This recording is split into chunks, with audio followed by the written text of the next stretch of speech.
రక్షకుడైన యేసుక్రీస్తు వారి అతి శ్రేష్టమైన శుభనామంలో మరొకసారి మీ అందరికీ శుభములు, వందనాలు. 3 దినాల ఉపవాస కూడికలలో ఆఖరి కూటంలోకి వచ్చేసాం. ఇది 3వ సెషన్. తెల్లవారుజామున 4 గంటల నుంచి జరిగింది, తర్వాత ఉదయం 10 గంటల నుంచి జరుగుతూ వచ్చింది. ఇప్పుడు 2వ వర్తమానం మనం వినబోతూ ఉన్నాం. కాబట్టి ఈ యొక్క అవకాశాన్ని దేవుడు ఇచ్చినందుకు స్తోత్రాలు చెల్లిందాం. 2 చేతులు పైకెత్తి హల్లెలూయా, హల్లెలూయా. కీర్తనల గ్రంథము 68వ కీర్తన. కీర్తనల గ్రంథము 68వ కీర్తన.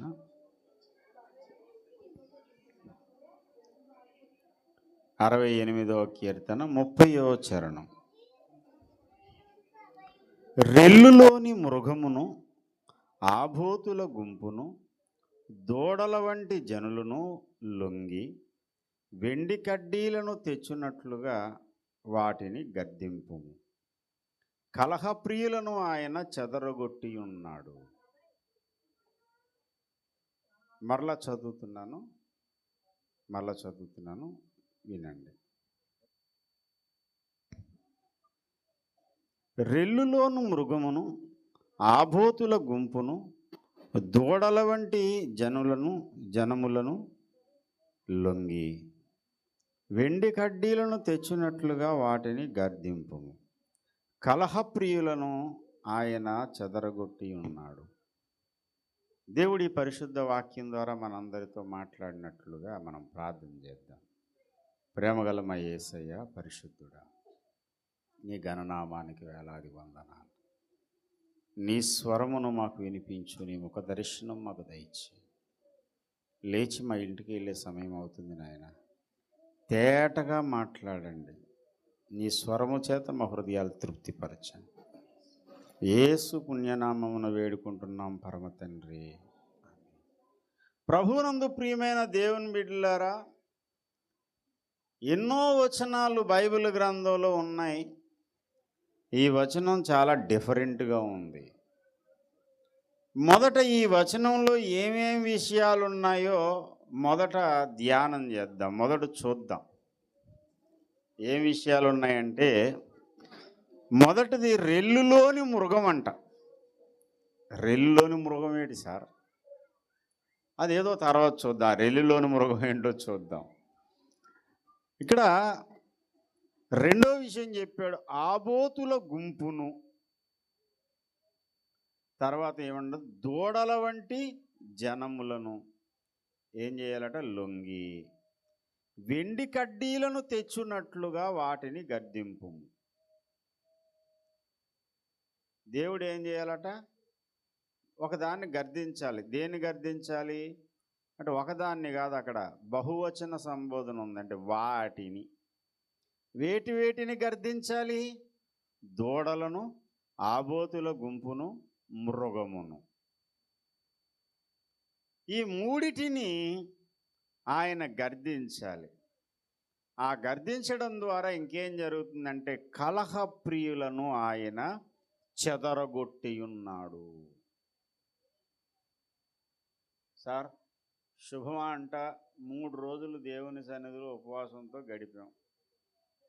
ఇంకా ఆఖరి సమయంలో, ఇంటికి వెళ్ళిపోయే సమయంలో, ఇదేమి తలనొప్పి ప్రసంగం బాబయ్య, ఏమన్నా అకౌంట్లోకి డబ్బులు రిలీజ్ అవుతాయనే ప్రసంగం చెప్పు, బాగుంటుంది, అప్పులు తీరుతాయి. నొప్పులు నాకున్నాయి, నొప్పులు తీరాలి, రోగాలు తగ్గాలని, అలాంటిది ఏమైనా మంచి వాక్కు చెప్పు, బాగుంటుంది. అందుకని రెల్లులోని మృగం ఏంటి? ఆ రెల్లులో మృగం ఎక్కడి నుంచి వచ్చింది స్వామి? రెల్లులో మృగము, ఆబోతుల గుంపు, దూడల వంటి జలమును లొంగాలట. ఆ లొంగిన తర్వాత ఏం చేయాలంటే వెండి కడ్డీలు తెచ్చినట్లుగా గద్దించాలట. ఈ ఎండి కడ్డీలు ఎక్కడి నుంచి వచ్చాయండి సార్? మళ్ళీ ఎండి కడ్డీలు ఎందుకు తేవాలి, ఎవరు తేవాలి, ఎవరికి ఇవ్వాలి? ఆ తేడానికి కలహప్రియులను గద్దించడానికి, కలహప్రియులను ఆయన చెదరగొట్టడానికి ఏమైనా లింక్ ఉందా? అసలు లింకు లేని ప్రసంగం, లింకు లేని వచనంలా ఉంది. ఆ వచనంలో లింక్ ఉందో లేదో మాకు తెలియదు, కానీ ఈ సందర్భంలో నువ్వు చెప్పడం అసలే లింక్ లేదు అన్నట్టుంది. లింక్ లేని ప్రసంగాలు చెప్పడానికి మనం ఎక్కడి నుంచో రాలేదు. దేవుని కృప చేత ఈ తరంలో దేవుని ప్రమాణ వాక్యాన్ని ప్రజలకు అందించిన ప్రవక్త గుంపులో నుంచి వచ్చాం. దేవునికి స్తోత్రం. ఈ సందర్భంలో మనకి ఇది అవసరమైన సందేశం. ఇది రెల్లులోని మృగము అనేది బైబిల్ పండితులందరూ ఏకాభిప్రాయంతో చెప్పేది ఏంటంటే, ఫరో రాజును గూర్చి చెబుతున్నటువంటి మాట అని. ఎందుకనంటే సాధారణంగా నైల్ నదిలో రెల్లుగడ్డ ఉంటుంది. ఆ రెల్లుగడ్డిలో ఉండేటువంటి ఒక మృగము, రెల్లులో ఉన్నటువంటి మృగం ఏంటంటే మొసలి. నైల్ నదిలో ఉన్న మొసలి ఫరో రాజు. ఇది ఫరో రాజుకు సూచనగా ఉంది అని చెప్పారు. ఆ రెల్లులోని మృగమును ఏం చేయాలట? గర్దించాలి. ఇప్పుడు గర్దింపుము అనే మాట దేనికి ఆపాదించాలి? రెల్లులోని మృగానికి ఆపాదించాలి. 2 ఆబోతుల గుంపుకు ఆపాదించాలి. 3 దూడల వంటి జనములకు ఆపాదించాలి. వీటన్నిటిని ఏం చేయాలి? గర్దించాలి. దేవునికి స్తోత్రం చెప్పండి. అప్పుడు ఐగుప్తు రాజుని గర్దించమనా? ఐగుప్తు రాజుని గర్దించమని కాదు. అసలు నైల్ నదిలో మొసలి అని ఆ రెల్లులో మొసలని ఎవరిని పిలిచాడు అంటే, దేవుడు ఐగుప్తు రాజుని పిలిచినట్టు ఈజిప్టు రాజుని పిలిచినట్టు ఉంది. కానీ యెహెజ్కేలు గ్రంథంలో అది అసలు ఎవరికి చెందినటువంటి ప్రవచనం అది? యెహెజ్కేలు గ్రంథం 29వ అధ్యాయం, నరపుత్రుడా 2వ వచనం, నీ ముఖమును ఐగుప్తు రాజైన ఫరో వైపు త్రిప్పుకొని అతను గూర్చి ఐగుప్తు దేశం అంతటిని గూర్చి సమాచారం ఎత్తి ప్రవచింపు. ప్రభువు యెహోవా సెలవిచ్చిందేమనగా, ఐగుప్తు రాజైన ఫరో నైల్ నదిలో పడుకొని ఉన్న పెద్ద మొసలి నేను నీకు విరోధిని. నైల్ నది నాది, నేనే దానిని కలగజేసినని చెప్పుకొనుచున్నావే. నైల్ నది నాది, దాన్ని నేనే కలగజేశాను చెప్పుకుంటున్నావు చూడు. నైల్ నదిలో పెద్ద మొసలి, ఓ ఐగుప్తు రాజా, ఫరో రాజా అని ఎవరిని పిలుస్తున్నాడు? సైతాను గాడికి పెట్టిన మరొక మారు రూపం అన్నమాట. రెల్లులోని మృగాన్ని ఆయన గర్దించకపోతే రోజు మన ఇల్లంతా కలహాల కాపురంలాగే ఉంటుంది. కుటుంబమైనా సంఘమైనా వ్యక్తిగత జీవితంలో ప్రశాంత జీవితం రావాలంటే ఆ కలహప్రియుడు ఎవడైతే ఉన్నాడో, కలహాలను కలగజేసే ఆ చీకటి శక్తి ఏదైతే ఉందో దానిని దేవుడు గర్దించునుగాక. దేవునికి స్తోత్రం. హల్లెలూయా. ఆ మృగాన్ని గర్దిస్తే సరిపోయిందంటే, ఆ మృగంగాడికి ఆబోతుల గుంపు ఉంది. ఆబోతుల గుంపు ఎవరంటే వాడి యొక్క సేనలు, వాడి ద్వారా పంపబడిన దూతలు. సైతాను వాడి దూతలు. ఆ దూతల్ని కూడా ఏం చేయాలి? ఆయన ఏం చేయాలి? ప్రసంగం ముగించాలి. ఏం చేయాలి? కింద నుంచి మంచి వాసన వస్తుంది, అదేదో ముగించేస్తే ఉపవాసం అయిపోద్ది. ఏసు రక్తం చేయం అన్నట్టు పెడుతున్నారు మొహాలు. ఒకసారి స్తోత్రం చెప్పండి అమ్మా. హల్లెలూయా. ఇప్పుడు ఏం చేయాలి? మనం ఏం చేయొద్దు, దేవుడు చేయాలి. దేవుడు ఏం చేయాలి? ఆ మొసలిగాడు ఎవడైతే ఉన్నాడో వాడిని ఆయన గర్దించాలి. 2 వాడి గుంపు ఉంది, ఆబోతుల గుంపు. పాతాళంలో ఉన్న దుష్టశక్తులన్నీ కూడా ఆబోతుల గుంపు అంటాడు. కీర్తనల గ్రంథంలోనే ఆ సాదృశ్య పదంతో చెబుతాడు. 22వ కీర్తన మనకు తెలుసు కదా.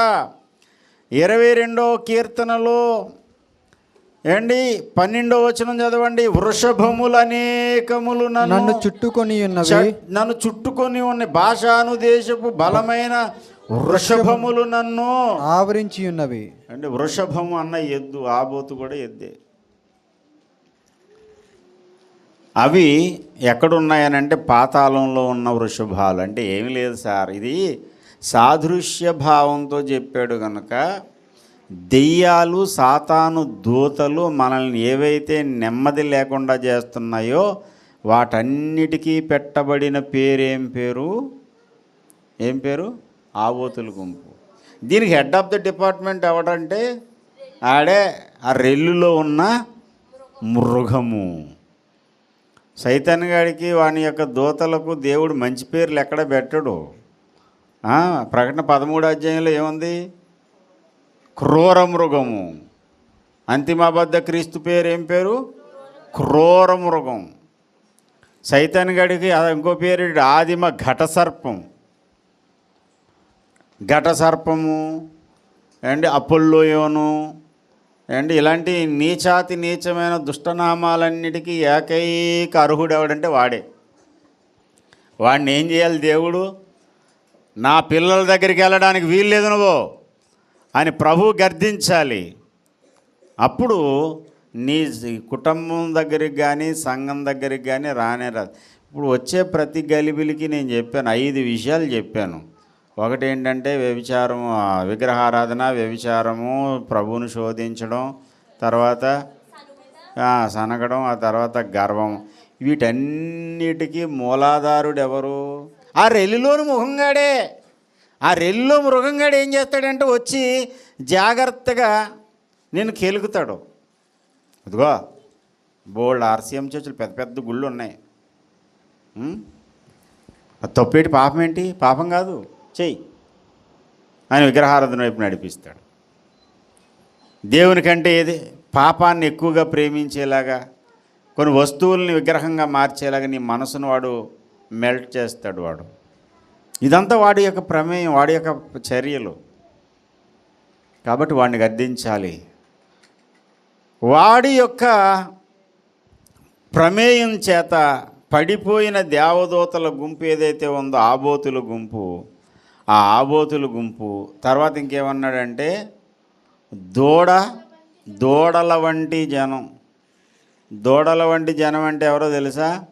వాడి యొక్క ప్రభావంతో పడిపోయిన దేవదూతలు ఆబోతులు అనుకుంటే భూమి మీద ఉన్న మనుషులు ఎలాంటి వాళ్ళు అంటే వాళ్ళు ఎవరంటే వాడి ప్రభావంలో వాడు మాయలో పడిపోతే వాడు ఏం చెప్తే అది చేస్తారు.